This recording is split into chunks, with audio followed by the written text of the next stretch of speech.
Good morning, church.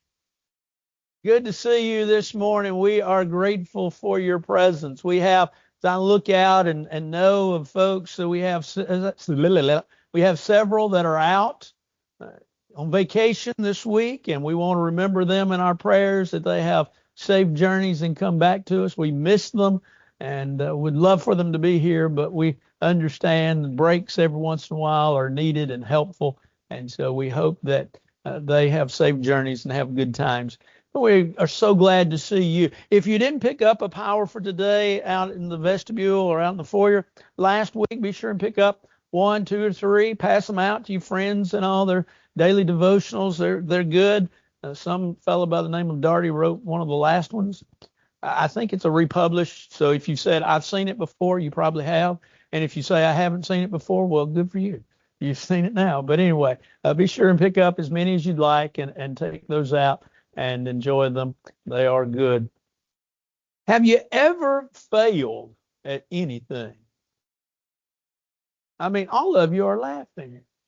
We all fail from time to time, don't we? Failure is not a matter of if we're going to fail. It's a matter of when we're going to fail. Have you ever been the proverbial one that sits there and, let's say, makes a cake? And let's say you make a cake and you do quite well. It's a three-tiered cake. Let's make it complicated. It's a three-tiered cake. And you're not just making it for the family, but you're making it to carry somewhere, maybe a church fellowship meal or something like that. And as you make that cake, it comes out of the oven and it looks pretty. All three tiers, they've done exactly what they're supposed to do. They've risen, and they're beautiful. They're brown. Doesn't really matter. You're going to cover them with icing as long as they're not black, burnt. But they look beautiful. And you get them out and you get them out of the pan and you put them in there, and they cool. And then you begin, after they've cooled, you begin to stack them up and everything's fine. And you begin to put the icing on and they literally fall apart. You ever been there, done that? I think the only time my mother got madder at something else than getting mad at me was the time her cake fell apart. She was so disgusted. The reality of it is we all fail. And as we fail, we begin to ponder our life and begin to ponder what's going on with our life and where do we go and what do we do and where do we go from here.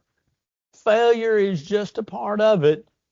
We don't like it. We don't want to admit it. You see, we want to deny it. We want to be perfect. And yet, as we'll see in just a minute, the reality of it is we're not perfect. We fail. We don't want to. We don't mean to sometimes. But it's just part of it. There's a wonderful example, if you will, in the Bible of an individual that failed. He failed several times.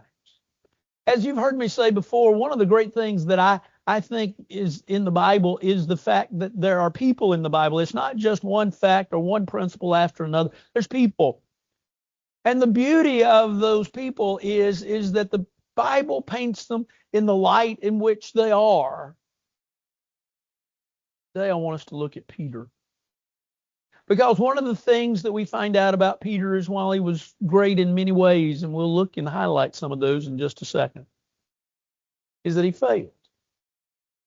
Not once, but several times. One in particular was the most miserable of failures, and we know it well, but we'll document that here in just a minute as well. But Peter gives us an example of a man that failed, and when you fail, it's not that you fail, as we'll see. It's that you bounce back up, that you get back up. Peter is a great example of an individual that failed and yet was able to rebound to great heights. When we think about Peter, I keep pushing more than I should. Peter, in the early years, before he was an apostle, we find out that Peter was Andrew's brother, according to John chapter 1. Not only was he Andrew's brother, but he was also a fisherman. Now, you might say, well, what does that have to do with anything? Well, that's what he was doing when Jesus came to call him to be one of the 12. But yet at the same point in time, too, while this man from Bethesda was a fisherman, you got to understand that fishermen were on the rough side. They really, from a standpoint of spirituality and religion, they didn't practice it much. They lived a pretty rough life. Their language was rough and crude. And you might say, well, we don't know for a fact that that's what Peter was. And that's true, because at this point, his name is Simon. His name will be changed later by the Lord to Peter. But it is interesting in Luke chapter 5 that when Jesus comes to call him, and he is fishing, and he comes and he tells them, cast his nets over, and of course they do. And when he does, all of a sudden, that which they hadn't had all night, they all of a sudden have. It is the abundance of fish. Notice what Peter says about himself. He says, I am a sinner. We could all say that about us, but Peter said that about himself particularly. It is then that the Lord calls Peter to come and to be one of his 12. Doesn't tell him that. He just says, come and follow me. And one of the interesting things about Peter is that he leaves everything. He leaves his nets. He leaves his boat. He leaves what is his livelihood. He leaves it all, the text says, in order for Jesus. That's an interesting thought. It's not just the idea of leaving home, leaving mom and dad, and saying, don't know where I'm going, don't know if I'll ever be back. But it's a matter of he left everything. As if he's never coming back. He left it all. He couldn't even carry, couldn't even put in his pocket, if you will, what would help him the livelihood. Jesus. As he followed Jesus, we know that he was very active. There were a lot of things that Peter was involved in and involved with. Think about some of the things that he saw. Peter was with Jesus when he fed the 5,000. Peter was with Jesus when he raised Jairus' daughter. Peter was with Jesus when the woman with the issue of the blood came in order to touch the hem of his garment. Peter was the one that went with Jesus and walked with Jesus on his journeys. Peter was Galilee, but he was also with Peter. Peter was one that truly listened to Jesus. And his activities were many, but Peter also was in attendance on some special occasions. Peter was the one, and here's where one of his goof-ups, if you will, was made. He was in the Mount of Transfiguration. Remember Matthew 17, in which Jesus changed, his raiment changed, his countenance changed. And there was Moses and Elijah, and Peter says, Lord, let's build a tabernacle. Oh, no. Lord says, no, I'm not doing that. Peter was also in Gethsemane. You see, he was the one, or one of the ones, that was going to sleep. When Jesus, remember, brought Peter, James, and John, and he carried them into, evidently, the entrance of the garden. Now, remember, a garden, we think of gardens, we think of what we have around here in this day and age. Understand a garden would be more like, say, really, in many ways, Central Park in New York. It's sort of like just trees and meadows and mostly trees. And Jesus, though, leaves Peter, James, and John. He leaves them pretty much at the entrance, and he goes on in. He goes in to pray. And he prays fervently. And remember, he comes back out, and there they are asleep. It's late. We give them the benefit of the doubt. Still, he was there in the Garden of Gethsemane. Peter was there many times with Jesus and attended many things, but let's don't categorize Peter as a failure. Let's categorize. Let's look at Peter and his life and see really that he was a success. Oh yes, Peter was often one that was quick to do things. You know, he cut off Malchus's ear. When the crowd came to take Jesus away, Peter drew his sword, which you might say, why in the world would an apostle have a sword? But he drew his sword and cut off his ear. He was quick to say something. When Jesus would talked about his death, oh no, Peter was the one who says, no, Lord, you're not going to die. He was, because we all do. But yet at the same point in time, too, Peter was bold to speak up. That boldness would get him in trouble. But Peter was a great success in that he was one that was able to confess Jesus Christ. Remember that great story in Matthew 16, where there were different ones that were saying different things, some Moses, some Elijah, one of the prophets, and Jesus asked him, but who do you say that I am? And Peter says, well, you're Jesus Christ, the Son of God. And when he says this, we have to understand and catch the idea that he says Jesus, that's his name. When he says Christ, he's talking about the anointed. In other words, this is the one, you're the one chosen by God. You're God's select. And he says, Jesus the Christ, the Son of the living God. You see, he believed that Jesus was the one that God had selected to come to this world, the one that the prophets of the Testament had prophesied about, that he was the one to come. And so he realized and thought, you know, this is the time. And he was blessed. Blessed are you, Simon Bar-Jonah, flesh and blood not revealed to you, my Father which is in heaven. You see, Peter wasn't just a complete failure. He wasn't one of those that when he came around, everybody just said, oh, no, there's Peter. No, no. You know, we don't want to listen to you.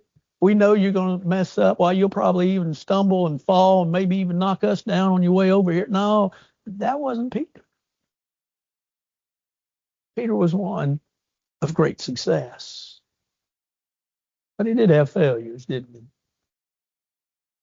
he? His quick temperament, if you will, got him in trouble from the standpoint of when he cut off Malchus' ear, what did the Lord say? Put it up. No. And the Lord picked up the ear and put it back and healed it. His failures, though, most notably, is when Jesus came and was washing their final hours, washing the feet of the apostles.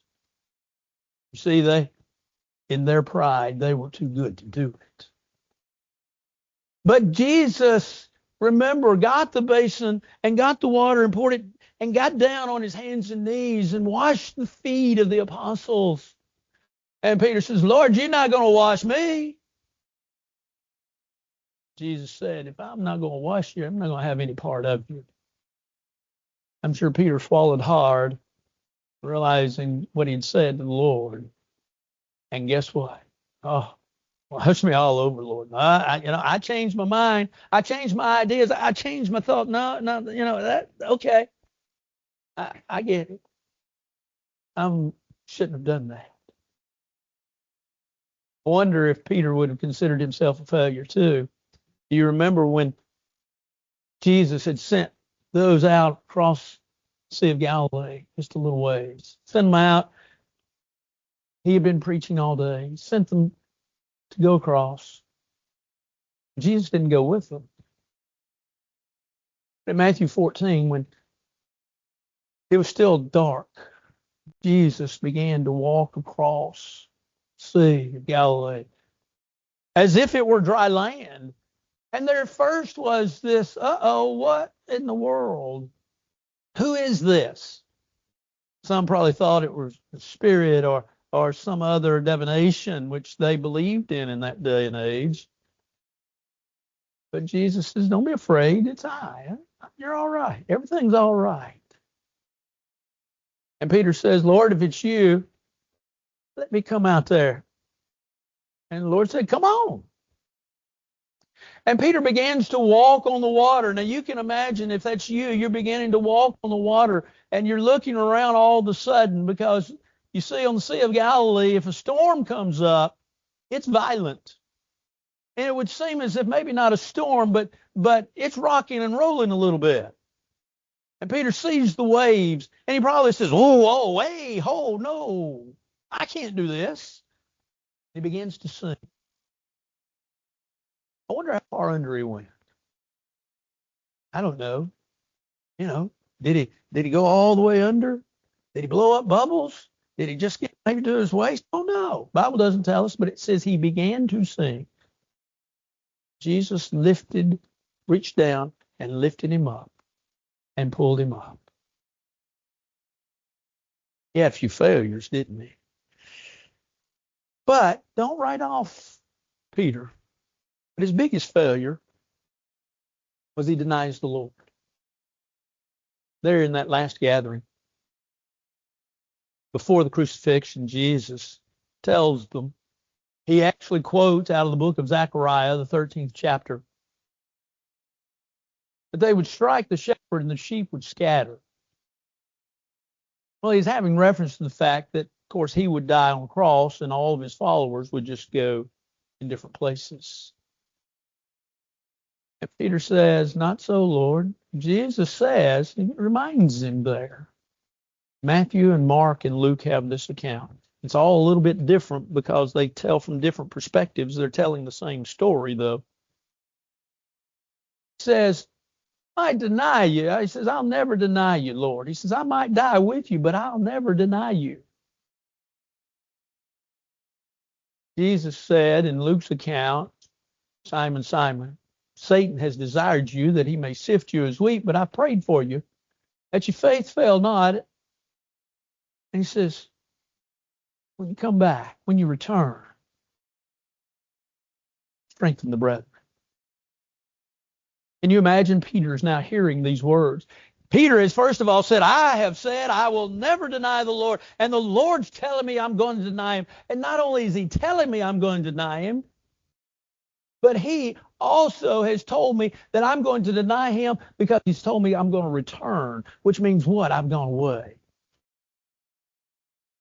But he had given me a ministry, strengthen the brethren.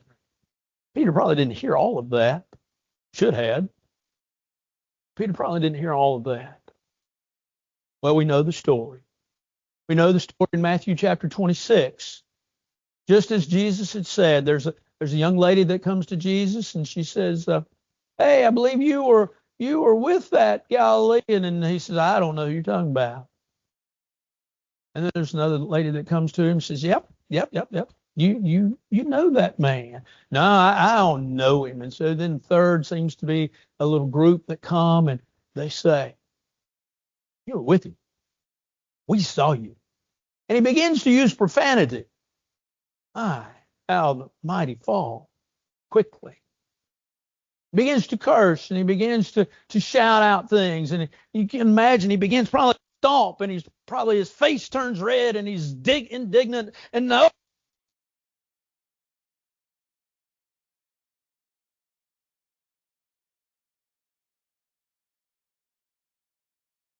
Time of Jesus having that conversation, Peter moves forward. And as Peter moves forward in Acts 2, we see wonderful things. Peter stands up with the apostles and preaches the first gospel sermon. We see Peter with Lydia. We see Peter with Dorcas. We keep reading the book of Acts. We see Peter doing some great things in the early church. Peter was in many ways the early mover of the church. Then the history of the church, if the book of Acts, it flips over to Paul and tells what Paul did. But we see Peter doing so many things. We see Peter with Cornelius, and we see Peter, he's vital and he's important. He is considered in Galatians 2 a pillar of the church. But Peter, that mistake. of denying the Lord. How could you deny the Lord? He ultimately teaches us a great lesson. The lesson is we sometimes fail. We sometimes make mistakes, and we need to learn from Peter that when we fail, that we're not failures. That when we fail, yes, even the Lord, there are great lessons to be learned. There are great things to find and to see and to understand. One is, first of all, we all fail. Peter is a good guy. Let's don't take Peter out and let's condemn him. Let's don't, as the old saying goes, let's don't throw the baby out with the bathwater. Let's don't just get rid of him because he failed. Our society today is very quick to make sure that when we fail, they know we're failures. Our society is very quick to not let us get over our failures. Now, our failures can be different. And you may be thinking today, well, preacher, what are you talking about when you're talking about failures? Because you see, we can have business failures. We can have investment failures. We can have failures when we make a cake. We can have failures in relationships. We can have failures in conversations when we say something that's maybe out of character or out of way. We can have failures from the standpoint of thinking one thing and yet doing another. I would say yes to all of those, but I would say most specifically to the idea of sin. Sin being any transgression against the will of God or against God himself. When we sin, we failed. We failed God, we failed ourselves, we failed. Okay, the reality of it is we all fail. There's none righteous, no, not one. Common road in Ecclesiastes 7, verse 20. Paul said we all sin, fall short of the glory of God. Yes. Romans chapter 3, verse 23. Psalmist says in Psalm 119, verse 172, I have sinned. Whew. We all need to make that honest, truthful answer. But the reality of it is that when we fail, it's all right that we failed. God doesn't hold us in contempt in the idea that we failed. You see, God understood that we're going to fail. That's why, as I asked Steve, thank you, Steve, very much. But Steve so beautifully led that song, His Grace Reaches Me. We need to understand that. God understands it. God doesn't want us to stay in that position, right? And so we learn the second thing from Peter, and that is that we need to investigate why we fail. Why did we fail? I believe in John 21, that conversation that Jesus had with Peter after he had come forth resurrected from the grave, after he'd come forth from the grave. I believe that conversation, first of all, said, Peter, you failed, but do you know why you failed? Well, we look at the story of Peter and we say, yeah, we know why he failed. He failed because he didn't really understand what he was saying when he made the great confession. He didn't think about what he had said. We can say, Peter didn't pray enough. When Jesus went into the Garden of Gethsemane there at the end to pray, where was Peter? He was asleep. We could say Peter had too much pride. He boasted too much. What do you mean? What did Peter say? Lord, I'll die with you before I'll deny you.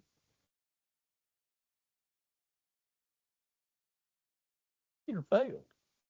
And Peter failed in a lot of different areas. When we fail, it's best that we understand why we failed. We ask ourselves, as we take time to look at ourselves and to see why it is that we failed. Job 13, Job says in verse 23, he makes this statement, how many are my iniquities and sin? Help me to know my iniquities. Now, I think Job is using that in a little different context. His friends were accusing him of suffering because of his sin. Job, though, is saying, hey, tell me my sin. See, Job is claiming that's not why I'm suffering. And I agree with Job. We don't suffer. We may suffer as a consequence of certain actions, but we don't suffer because of sin. Job, though, Help me to know my iniquities. Help me to know where I am. And so we investigate, where are we? But as we look at ourselves and investigate why we fail, and look at ourselves, first of all, we also have to understand we take responsibility for what we do. When you think about the story of David, remember in his sin with Bathsheba, and remember that Nathan comes in the book of 2 Samuel, the 12th chapter, to tell them a story about a man and a ewe lamb, and David sits back and says, I'm going to take care of this man. Who is he? And Nathan says, you're the man. It's that at that point in time in 2 Samuel 12 and verse 13 that David turns to him and says, I've sinned, failed. We need to understand we fail, that we need to take personal responsibility, but we don't need to let pride get in the way. You see, pride often stops us from admitting we're wrong. I didn't do that.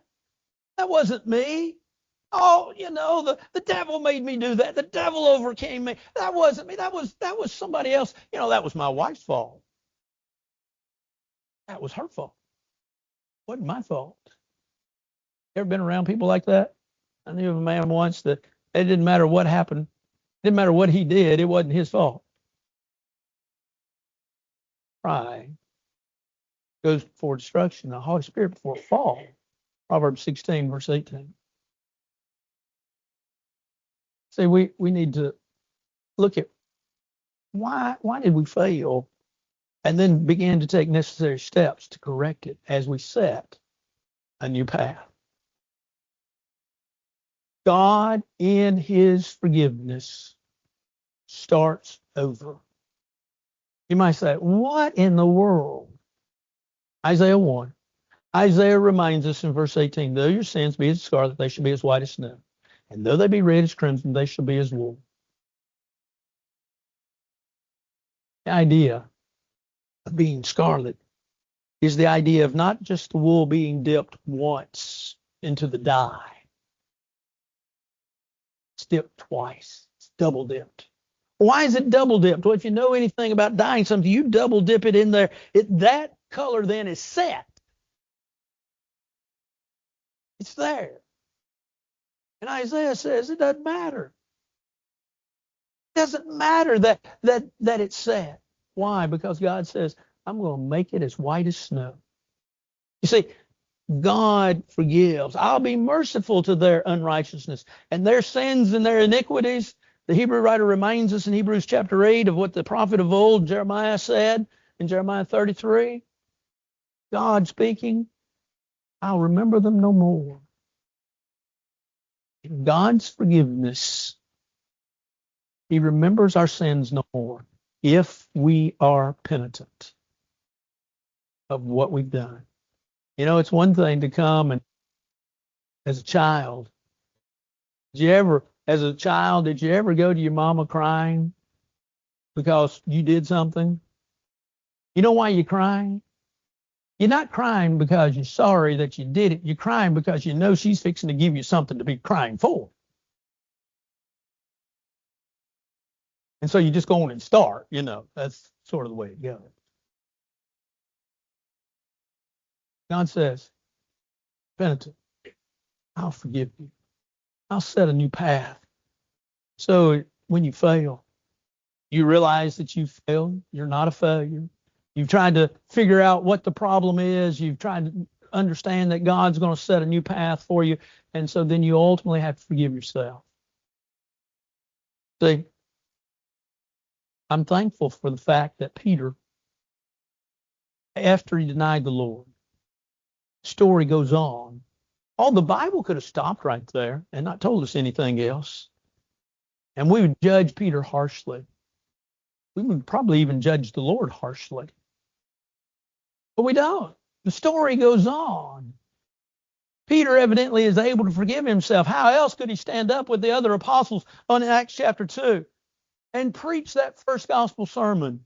How could he tell them that those folks, that they had crucified Jesus Christ, who God sent, except he forgave himself?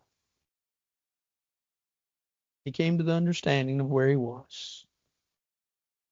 Contrast that, Judas, who when Judas betrayed, gave Jesus over for 30 pieces of silver, could not stand the guilt of the failure of which he had committed, and went out and hung himself. Oh, but if Judas had forgiven himself, no, the Lord. The difference between David, Peter, and Judas, stark. See, we have to understand that we can't let our failures overcome us to the point of we're no good and God will never forgive me. The opposite is true. We are of value and we are of value to God, and God will forgive us. We need to remember one thing as we leave this morning. As we walk out these doors, we need to remember this fact. God has not called us to flawlessness. God has called us to faithfulness. And so, Psalmist reminds us in Psalm 145 and verse 8, Lord's gracious, full of compassion, slow to anger, great and merciful. God has called you not to flawlessness, but to faithfulness. Let's pray. Our Father in heaven, we're so thankful for this day. We're thankful for the blessing of it. We're thankful for your forgiveness. We're thankful for the example that Peter shows us, that at times we fail. At times we come up short. At times we say and do things that we shouldn't. At times we are individuals that truly do go against your will and your way, and we ask for your forgiveness. But we're sorry for those things that we've done, those things that we've said. And we ask that you forgive us. We ask especially now that you help us as we try to understand that you've not called us to flawlessness, but to faithfulness, that we will truly give our heart to you and follow you in all that we do. We ask these things in your Son's name, Jesus Christ. Amen. This morning, if you have need of the Lord's invitation, won't you come? All together we stand and sing.